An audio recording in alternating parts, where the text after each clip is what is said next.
Hi, I'm Ian Francis from Flatpack Festival, currently recovering from the third edition, which took place in March 2009.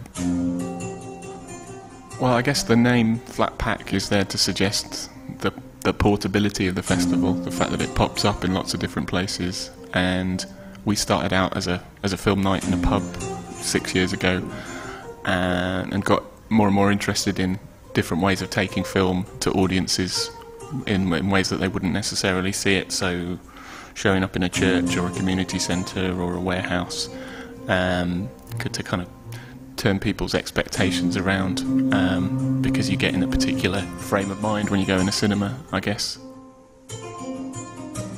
Having started out as a film night in a pub without really thinking about what we were doing, we gradually realised that this was kind of how cinema had started out, really, in campus booths and in shop units and public halls.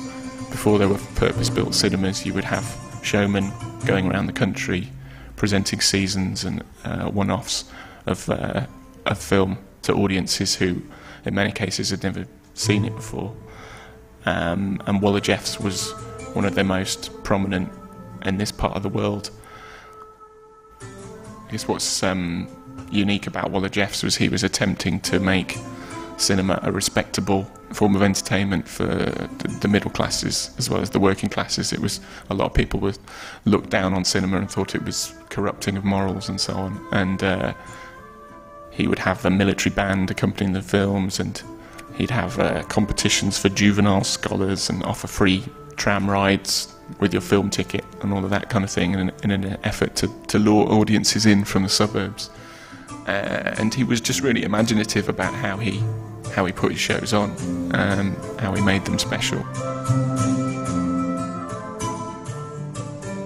So the idea with Curzonora was to give a sense of what a Waller Jeffs show would have been like. It wasn't an exact recreation by any means, but to kind of give a sense of how the shows were promoted and presented, to include the narration, the live music, and to give people a chance to see some of those films, that some of them which haven't been seen in Birmingham since they were first shot 100 years ago.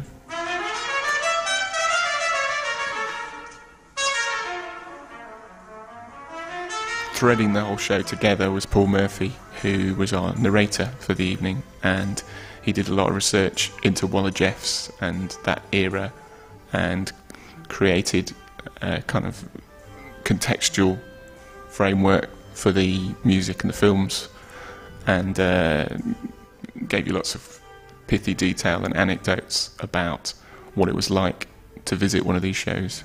And if we imagine the turn of the century,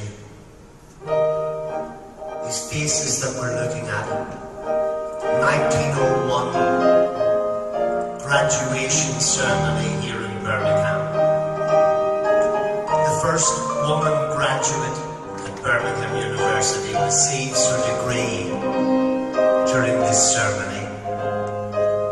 But it's not all as sedate as it looks. In fact, when she's being presented by Chamberlain with her degree, someone in the audience shouts up, "Give her a kiss." I'm Pip McKnight, I'm the festival director, and I'm a bit tired but I'm really pleased with how it's gone. I didn't know what to expect of tonight. It all came together, I think, very much at the last minute, and we pulled it off, and they pulled off. The Destroyers were fantastic, and everyone's worked so hard over the last couple of weeks to get it off the ground. I mean, the Destroyers, are 15 of them, and they live in all different parts of the country. So for them to actually get together and rehearse is quite a big undertaking. But yeah, I just hope to pull it off while keeping my sanity, really.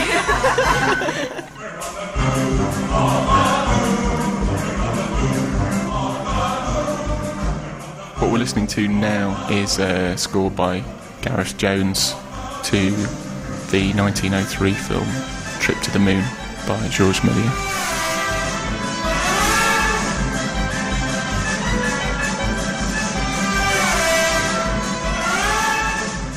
It was really interesting because we've been wandering around Birmingham all day, so it was interesting to hear about the electric cinema and when it opened, and seeing the graduates come out as well was really good. When they were saying about the First World War, it kind of brought it home. A lot of this material from the early years of cinema would have been accompanied by live sound effects, music, narration, and we find even today that adding that live element, it creates a massive impact on the audience because they're so used to the kind of run-of-the-mill, slightly anonymous cinema experience. So when you find a full orchestra or a really talented pianist creating the score in front of you, it adds a whole other dimension to the experience. Birmingham Meal, 14th of May.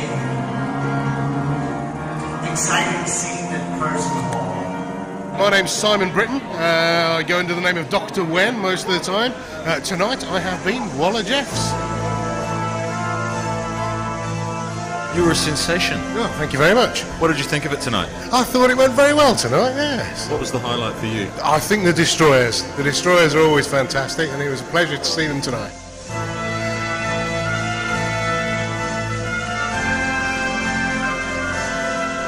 I think it works really well. To hear it as Mr. Jeffs would have put on a show is fantastic, because he was very much a sort of multimedia man of his day. He had the singers on, he had the music, and I think to see a programme of the silent films with the music has really brought it to life. I mean, it's the first time I've seen it all put together tonight, and I think it's worked really well. I've been proud to be part of it, I really am. My favourite part of the whole thing was the film with the baby, but I loved the Destroyers' music. They're just fab, and the town hall is just a lovely venue as well, so it was all fab for me. My name's Dan and I play the drums. Oh yeah, went very, very well indeed.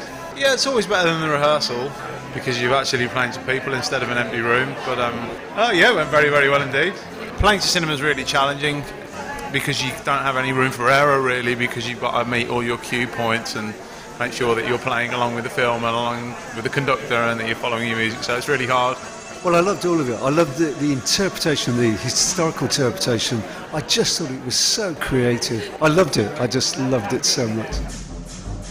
If people want to find out more about the festival, the next one will be happening March 2010. They can log on to the website at flatpackfestival.org.uk, and we also have activities going on all year round through 7-inch cinema, so 7inch.org.uk is a good place to start.